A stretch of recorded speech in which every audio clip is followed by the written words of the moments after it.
Oh, hi, everybody. It's Tuesday. Let's talk about it. I'm here with Sandy, one of our students here at Bikram Yoga Alliance. Hi, Sandy.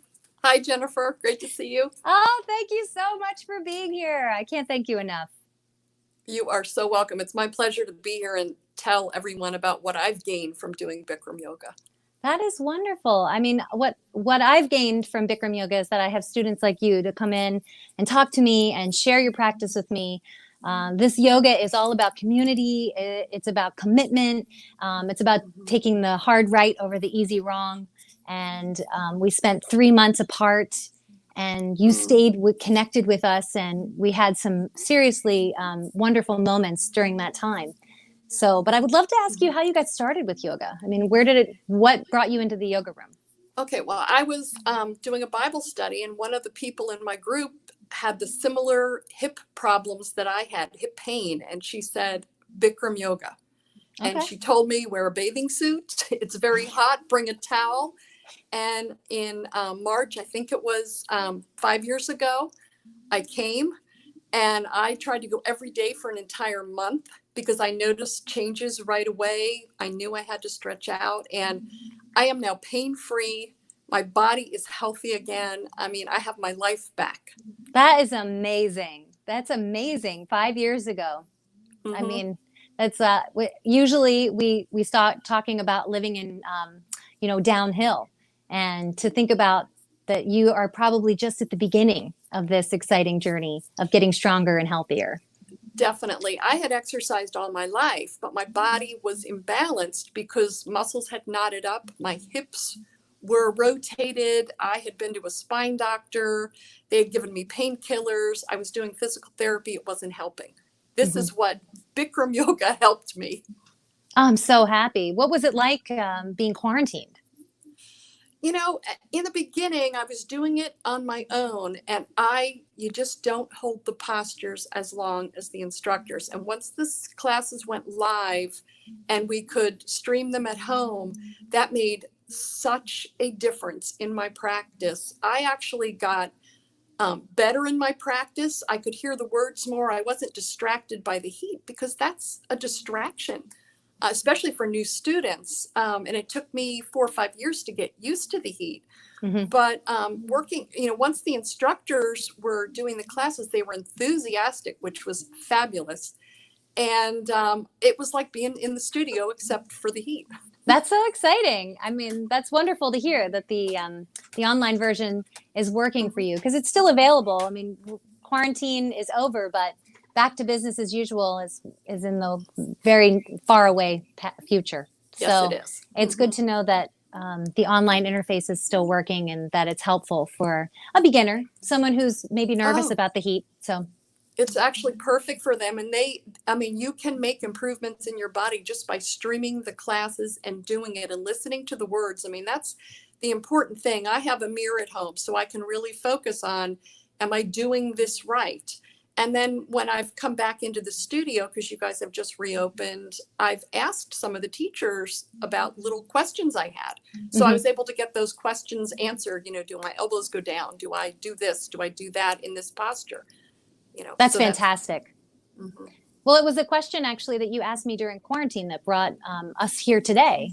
You had a question about Oh, it your was, standing leg. yes. So during my home practice, I was really focused on locking my knees. Let's try to improve that. Good job. But what I wasn't doing is I wasn't pulling up on my quad on my left leg. And I Mhm. had always known from one of the postures that I should be pulling it up more, but I just wasn't. So my behind my knee, it started to hurt me really, really badly. Mhm. And I thought I had hyperextended it. So I went to a doctor. He said it was tendonitis. Mhm. He did not give me a sleeve on my leg. And I emailed Yay! Jennifer and I said, I've seen other students in class wearing those sleeves. And I thought and Jennifer's like, no, not a good idea. And she was right. And, Thank you. and one of my friends is a sports, she's a athletic trainer Mhm. and sports medicine. And she said to me, take the anti-inflammatories for a week, like the doctor said, because he said it was tendonitis. I didn't believe him. I thought it was hyperextension. but I listened to Jennifer. I did what the doctor said for a week, and I was able to really pull up on that. I focused on pulling up on my quad and really locking my knee. And then a couple weeks later, I was off the anti-inflammatories. A couple weeks later, I was able to grab under my foot. Yay! And then I could extend my foot. And now I'm back to my normal practice and my knee is healed. Yay, that's wonderful. And how often a week are you practicing? I practice 3 days a week. I want to add another day. Okay. But right now, the 3 days is good. I mean, I still am making improvements, but maybe what I'll do is add in another day every other week or something. Yeah, I think, as much as you can practice this yoga, it's wonderful. You change the world when you practice this yoga simply by taking responsibility for your own life, for your own world. When you get into the studio, when you get into your practice once a week, you know you need the practice. When you come twice a week, you start to see outside how your life changed. That you're not grinding your teeth as much and you're not screaming at traffic. When you come in 3 times a week, you start to see those measurable, quantifiable changes in your practice. Yes, and when you breathe through the postures, I mean, a lot of the instructors say breathe. I mean, you have to keep breathing. If you're holding your breath, you're not doing the posture correctly. Right. You're not practicing correctly. And, so having the breath really makes a big difference in relaxing the muscles and just flowing into the posture and just letting your body make the change. Exactly. You have to. I'm so happy to hear you say that because yoga is breathing. Yoga starts with breathing. You can muscle your way through just about anything in life, but at the other end of it, if you didn't breathe through it, you didn't experience it. You held your breath. Yeah. And the breathing, it's interesting. The breathing in the beginning, I used to, sort of do it and I wasn't happy with it. But then I noticed, I embraced it. It's funny how every posture you sort of go through a love-hate relationship and then you embrace the posture.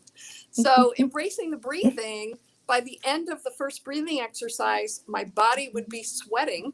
And then I was nice and cool. Because if you're breathing, your body's going to start sweating and then you'll be cooled off with natural air conditioning. Yeah, it's your natural air conditioning. In a 105-degree room. That's amazing. I think you told me that when you started, you had sciatica. You thought. I had sciatica off and on for, I'd say 20 years. Wow. And I used to think it was the bone pressing on the nerve when in fact, it's really muscles that are not being stretched out properly, which you get from doing Bikram yoga. Your muscles will stretch out, no longer clamp around that nerve and cause you that pain. I do not have sciatica anymore. And I had it for 20 years or more. That's incredible. And you kept your practice going 3 times a week during the quarantine. Oh, yes, absolutely. Before the classes streamed, I was doing it at home and I started to notice pain because I was getting done in about an hour and 5 minutes and I wasn't holding them long enough. You have to do the full 90 minutes. You really do. Yeah. I'm a convert. Yeah, I am too. I believe in these 90 minutes and it's stories like yours that make me keep my doors open for longer and longer and longer. I won't abandon it. So it's so much better to do a Bikram yoga class and strengthen my body than to lay on the physical therapist's bed for 60 minutes and have them either dry needling me or massaging the muscles and doing whatever. This is so much better. So much better. It is. And you have an active physical regimen outside of Bikram yoga as well, right? I mean, do. You have a life that's active. I do. My husband was a bike commuter before quarantine. So 3 or 4 days a week, I would meet him halfway on his ride home from Fort Belvoir. And so I got in about a 7-mile ride, but there were 3 hills. So, I mean, and Bikram has helped me. My quads have gotten so much stronger. Actually, I used to have an imbalance. One of my quads was stronger than the other.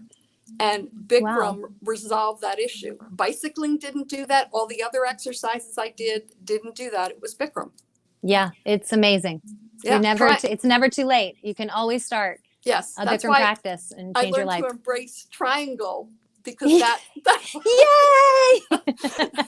now my most hated posture is cobra. I don't know why. Well, consider the fact that it's just natural to go through each posture and have a relationship with them that's tough, because it's the only kind that will last. So when you confront something that's really challenging, but you know it works and you know you love it, then ultimately Yes. it will start to speak to you again. So Yes. Yeah, because it's funny. I mean, there were certain postures I hated, and now I'm fine with them. mm. And right now it's cobra, and it's always one or two postures in there that, anyway. Oh no, that's wonderful. I mean, what happens in Cobra that makes you what happens? Tell me. Um, it's interesting when I push, it just seems long, and It's I'm supposed holding to it be. up. It's like over 30 seconds, counting in my head. And Let me tell you a secret. okay. So before quarantine, there were probably 60 classes on the schedule, and on a good week, I could get into 5 of them. So that's how many times I could talk to a teacher and say, "Hey, here's what I hear in your teaching." When we went to quarantine, we were all listening to every single class that was going on, and I was encouraging the teachers to read the dialogue. Like, you don't know your dialogue, read it, just read it, so that the students can hear all the words. And as a result, all of us are doing the proper length of Cobra. So I think that's probably why your relationship with Cobra has shifted. Okay, and that's a good thing. I mean, I'm thankful for that, and Yes. I have appreciated the dialogue. The dialogue is so important, to listen to every word, Yeah. because every word makes a difference.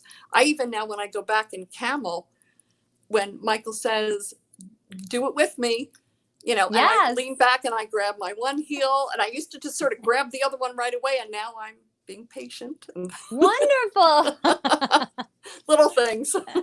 It's those little side effects of the Bikram practice. Yes. Practicing yoga is so wonderful. All the forms of yoga, I can't say anything but nice and wonderful things about yoga in general. But Bikram's yoga really is a meditation. So, Yeah. because you have to stay with the words in order for the benefits to come. Yes. Now here, Yeah. I just thought of a question. Oh, sure. I have problems with balancing on one foot. I'm Okay. getting better at it, but do you have any ideas on how I can improve that? Is it one particular foot, or is it just balancing on one foot? My left leg I have more trouble with, and Your that's left leg. also a foot that I broke my toe, and I my arch has fallen, and I think that might be due to the broken toe. And I've been trying to improve my arch with some calf raises and things like that. But Sure. yeah. Well, I think that what I was going to say it didn't even matter that you'd broken your toe, but that makes a lot of sense. You need to come forward on your standing foot. When you're balancing on one foot, you need to come forward. Come forward. And the broken toe, the history there, it might keep you from wanting to do that. You might feel the sensation. It's not that. I think it's I'm not, just okay. sinking into my heel, and You're I'm not. It's easier to sink into the heel, but no benefits are back there. You got to come forward. You have to use the leg, the front side of the leg, the strength of the front side of the leg to stabilize, and not the strength of the back side of the leg. Okay. Usually when you're balancing on one foot, you're stretching the back side of your leg and you're contracting the front side. So if you feel fearful coming forward, just know that that's normal, and it's better to fall out coming forward because you're trying it. Okay, I'll try to. That's good advice. Yeah, just come forward. Yeah, and then once you're forward, then you think up with all the muscles. Everything should feel like it's going up. Pulling up and not forward. Sinking down. Everything should feel like it's going up. But first come forward on the standing foot. Confront that fear of falling out. And that's probably what I'm not doing. I'm sinking into my heel. And that also hurts the back of my leg, because if you're not holding that quad, then you're going to lean back into that and do more of a hyperextension tendonitis kind of thing. So yeah, ultimately you will hyperextend. I mean, it starts with tendonitis because you're asking the tendons to do the work of the muscle. Yes. But ultimately it does go as far as hyperextension, which is a very difficult thing to heal from. Yes. So because it's like Got the it. rubber band, you know, once you've stretched it past its capacity, will it ever go back to that rubber band, that original elastic rubber band? Yeah. So you have, Well, so yeah. well, that's good because I'm going to put that into practice tomorrow morning. Yay! Leaning That's forward. wonderful. Yes. Well, I think it's a great idea to add a fourth day and start to get yourself up to that status of realizing that you are the miracle the world is looking for, um, and that it's your yoga practice that is the peace the world is looking for. Yeah. Thank you It's so wonderful. much Thank for you. being here. It was great to share this time with you, and I'll see you in the hot room. Okay. Thanks, Jennifer. Bye, everybody. Bye. Have a great day.